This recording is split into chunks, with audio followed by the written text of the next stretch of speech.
Fala pessoal, sejam bem-vindos a mais uma aula aqui do nosso mini curso de 40 perguntas, 40 questões sobre interpretação bíblica. Hoje nós vamos ver nossa sexta pergunta, que é basicamente sobre quem determinou quais livros deveriam ser incluídos na nossa Bíblia, ok? Então nossa Bíblia aqui com seus 66 livros, 39 no Antigo, 27 no Novo Testamento, como que foi o processo de canonização desses livros, ok? Então, basicamente, essa sexta pergunta vai tratar e lidar com a questão da canonicidade dos livros bíblicos, ok?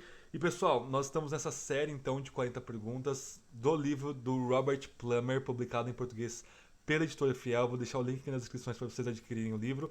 Um livraço que nós estamos usando como um curso bem introdutório, com aulas bem introdutórias sobre um primeiro aproximar seu da teoria da interpretação bíblica, da hermenêutica, da prática de se interpretar a Bíblia, ok?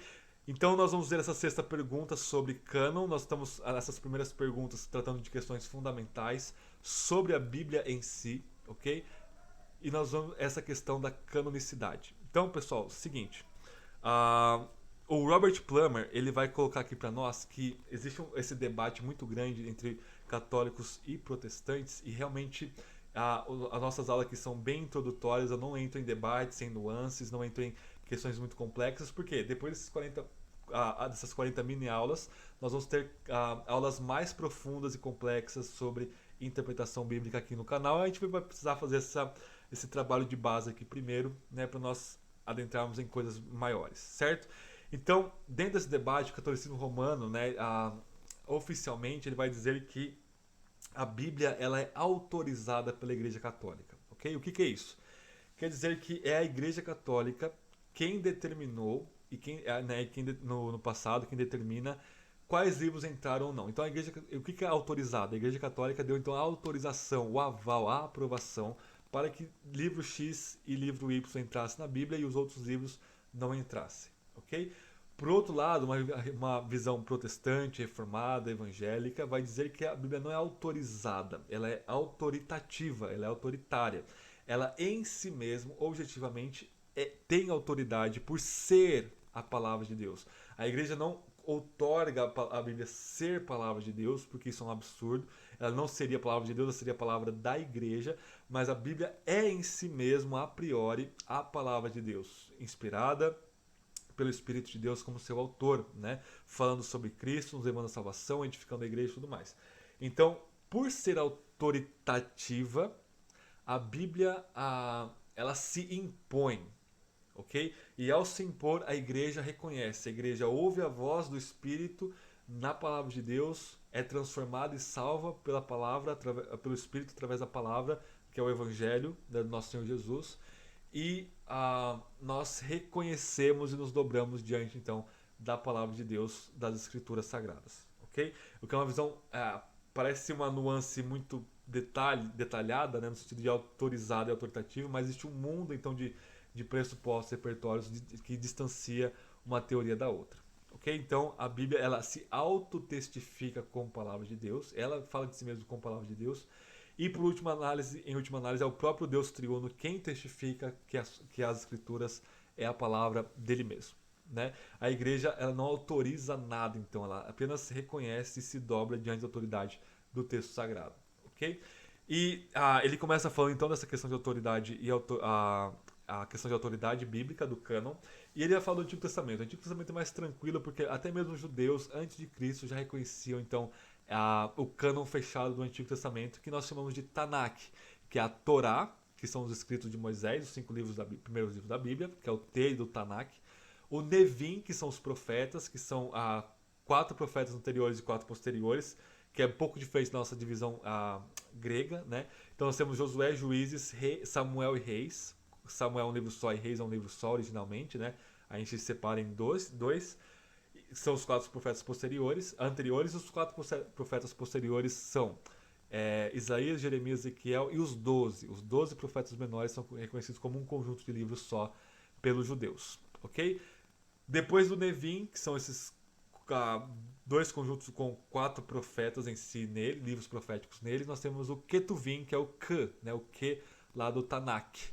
Então o Ketuvim ele é encabeçado pelos Salmos, depois tem Jó e ele vai então até Crônicas. Primeiro e segundo Crônicas é um livro só, fecha o cânon judaico com essa releitura de Reis a partir dessa perspectiva do pós-exílio babilônico, né? Então, o que nós temos, pessoal? Nós temos então o cânon fechado, onde o próprio Jesus fala do Antigo Testamento nesse termo tripartite, né? Ele fala assim que a Bíblia fala dele mesmo em Moisés, nos profetas e nos Salmos. Os Salmos encabeçando o Ketuvim é uma forma de falar dessa terceira parte da Bíblia hebraica que são os escritos, ok? Então, o próprio Flávio Josefo, no livro Contra a Apion dele, ele vai falar que nenhum judeu duvida disso, todos os judeus concordam que a Bíblia, o cânon hebraico é fechado. Então, nenhum judeus reconhecem outros livros que não os nossos livros, que são os mesmos aqui da nossa Bíblia cristã aqui do Antigo Testamento, ok?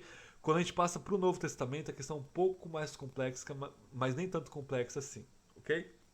Quando passa para o Novo Testamento, nós temos aí critérios para se reconhecer um livro apostólico, canônico ou não, que é a apostolicidade, ter sido escrito por alguém muito, ou apóstolo ou muito perto dos apóstolos. Então, por exemplo, Marcos, Lucas e os autores hebreus são autores que são muito próximos aos apóstolos, portanto, são autores que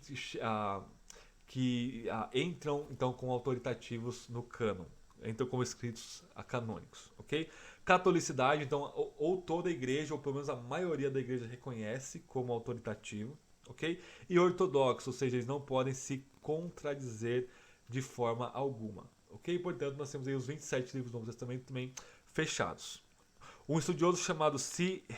Raymond, citado aqui no livro do Plummer, ele vai dizer que existem 4 momentos, então, na recepção do cânon do Novo Testamento. Do ano 45 do primeiro século ao ano 100, o cânon foi escrito. O Novo Testamento foi escrito, perdão. Entre as cartas de Tiago, o primeiro e segundo Tessalonicenses, que são os primeiros escritos, até o Apocalipse de João na última década do século I, nós temos então aí a escrita do Novo Testamento, ok? Então, a partir do ano 100 até o ano 200, a igreja ela faz o quê? Ela vai ler esses livros e ela vai reunir esses livros. Então, desde o ano 100, nós temos aí as cartas de Paulo circulando nas igrejas como um conjunto das cartas de Paulo, né, as 13 cartas e mais Hebreus. E você tem também os 4 evangelhos e Atos como um conjunto só aí correndo junto nas igrejas e provavelmente as cartas gerais também. Okay? Então a igreja lia e reunia os escritos.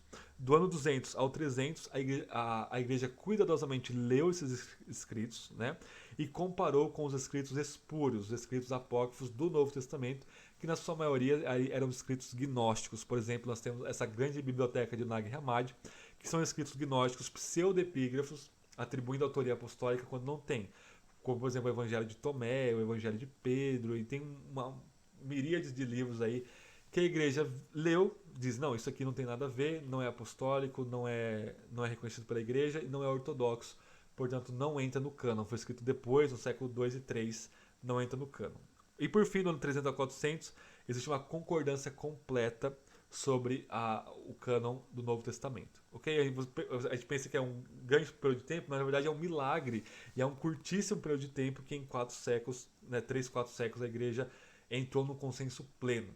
Okay? Mas a igreja sempre reconheceu os 27 livros do Novo Testamento. Às vezes uma igreja mais distante demorou para chegar um livro e aí ela ficou meio suspeita e debateu sobre isso. Às vezes uma igreja, por falta de uma interpretação boa, por exemplo, chega o livro de Apocalipse aqui na minha igreja, lá na Ásia Menor, no século I, por exemplo, século II. Eu não entendo o que está escrito ali, portanto, olha, eu acho que a Apocalipse não é escrito inspirado, mas é sempre questão de atraso para chegar ao livro, portanto eu não sei da procedência desse livro, se realmente é escrito por Judas, por Pedro, por João, por Tiago, por Paulo, né, por Mateus, ou por falta de uma boa interpretação bíblica, ok? Mas de modo geral, os 27 livros aí do Novo Testamento sempre foram reconhecidos por toda a igreja, desde sempre, né? O próprio Pedro vai reconhecer que Paulo tem a mesma autoridade que o Antigo Testamento, lá em 2 Pedro 3, e por aí vai. Okay? Então, Atanásio foi quem fechou o cânon que nós temos hoje, né, lá no século IV, e é um fator realmente muito bom na minha perspectiva, na perspectiva real, e de muitos autores, nós temos aí um curtíssimo período de tempo nessa fechação do cânon. Os críticos vão falar que é um longo tempo e tudo mais, mas é realmente um milagre de Deus mesmo a igreja ter reconhecido esses escritos. Ok? Em relação aos apócrifos, a Igreja Católica e a Igreja Ortodoxa Grega têm livros a mais. Quais são eles? Deixa eu ler aqui para vocês, eu não lembro de cabeça, né? Nós temos na Igreja Católica os livros de sempre apócrifos do Antigo Testamento. No Novo Testamento não entra nenhum apócrifo, nenhuma tradição, ok? A Bíblia Católica, nós temos Tobias, Judas, a edição Esther, Sabedoria de Salomão, Eclesiástico, Baruque, junto com a carta de Jeremias, Oração de Azarias, Susana, Bel e o Dragão, 1º e 2º Macabeus. Além desses, a Igreja Ortodoxa Grega também coloca 1ª Esdras, Oração de Manassés, 3ª e 4ª Macabeus e o Salmo 151. Por que a gente não deve reconhecer esses livros como autoritativos para nós? Ok? Bom, 3 razões aqui, ele coloca 4, mas eu vou citar apenas 3. Primeiro, nem os judeus, que são os autores e o público primário desses livros apócrifos, reconheceram esses livros como autoritativos e como palavra de Deus. Ok? Se você ler os próprios livros apócrifos, se você ler 1º e 2º Macabeus, por exemplo, eles vão reconhecer e pedir desculpa por eventuais erros que eles cometeram. Então nem os judeus não reconheceram, muito menos nós cristãos devemos reconhecer os apócrifos como palavra de Deus. Segundo lugar, os apócrifos contêm erros factuais e erros teológicos, portanto, não entra no critério de ortodoxia. Eles contradizem expressamente muitas doutrinas do Antigo quanto do Novo Testamento. Okay? Então, isso já é um ponto assim a bater o martelo, a não aceitar esses livros como palavra de Deus. Em terceiro lugar, vejam só, a Igreja Católica Romana não reconheceu esses livros oficialmente até o Concílio de Trento em 1546, com um debate aí, uma espécie de contra-reforma, um debate contra a reforma protestante, ok? E na verdade, olha só, Jerônimo, que vive aí, no século 4 e 5, entre 340 e 420, que foi o tradutor da Vulgata, que é a tradução oficial da Igreja Católica Romana por mais de 1000 anos, ela foi, né? Afirmava que os livros apócrifos eram edificantes para os cristãos, mas que você não poderia fazer, eles não tinham autoridade para se fazer doutrina sobre eles. Por quê? Que você não pode fazer doutrina sobre os apócrifos? Porque eles não são autoritativos, eles não são inspirados como a Bíblia é. Portanto, é muito proveitoso ler os apócrifos, você pode descobrir muito do contexto do Novo Testamento, no que aconteceu aí entre Malaquias e Mateus, a nossa Bíblia, né? Mas todos os livros do Novo Testamento têm alguma alusão ou eco dos apócrifos, então é realmente muito proveitoso. Mas não são inspirados, portanto não podem fazer doutrina a partir deles. Okay? Por exemplo, a oração dos mortos no livro do Macabeus, você não pode fazer isso de uma doutrina porque contradiz outras partes da Bíblia, que ela sim é a palavra de Deus. Ok? Então, por exemplo, você vai descobrir lá em Macabeus a origem da festa da dedicação, que aparece lá em João 10, então é muito proveitoso ler os apócrifos.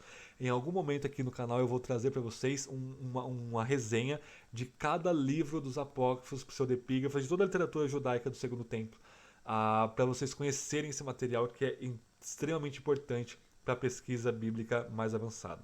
Ok? Por último, ele termina falando aqui nesse capítulo sobre o fechamento do cânon. O cânon está fechado. Mesmo se nós descobríssemos outros livros escritos pelos apóstolos no século I, eles não entrariam no nosso cânon. Então, alguns dizem que Paulo escreveu 4 cartas aos Coríntios. A primeira carta se perdeu, a segunda carta é a nossa 1 Coríntios, a terceira carta se perdeu e a quarta carta é nosso 2 Coríntios. Se nós achássemos essas cartas, a carta de Paulo aos Laodicenses, por exemplo, que o pessoal fala que tem, elas não entrariam no cânon. Ninguém vai descobrir, porque já passou-se muito tempo, então não vai se descobrir mesmo. Provavelmente qualquer cópia dela já se evaporou praticamente. Mas se descobrirem, não entra no cânon, porque Deus não quis preservar. Deus preservou apenas os 27 livros do Novo Testamento. A igreja sempre reconheceu esses 27 livros do Novo Testamento e os 39 do Antigo Testamento como palavra de Deus. Isso é ponto pacífico para todo e qualquer cristão. Okay? Então é isso, pessoal. Deus abençoe vocês. Semana que vem a gente vai continuar nossa série aqui de 40 questões da Bíblia. Repito e reitero para vocês se inscreverem no canal, deixarem o seu like, se isso foi proveitoso e útil para vocês, se isso agregou conteúdo para a vida espiritual de vocês. Deixe o seu like e converse comigo aqui nos comentários o que vocês estão achando da série. Eu ainda estou em fase de teste nesse microfone. Tá bem corrido aqui para mim conseguir configurar ele direito, mas eu espero que vocês estejam recebendo conteúdo um pouco melhor aí. Deus abençoe vocês. Até o nosso próximo vídeo.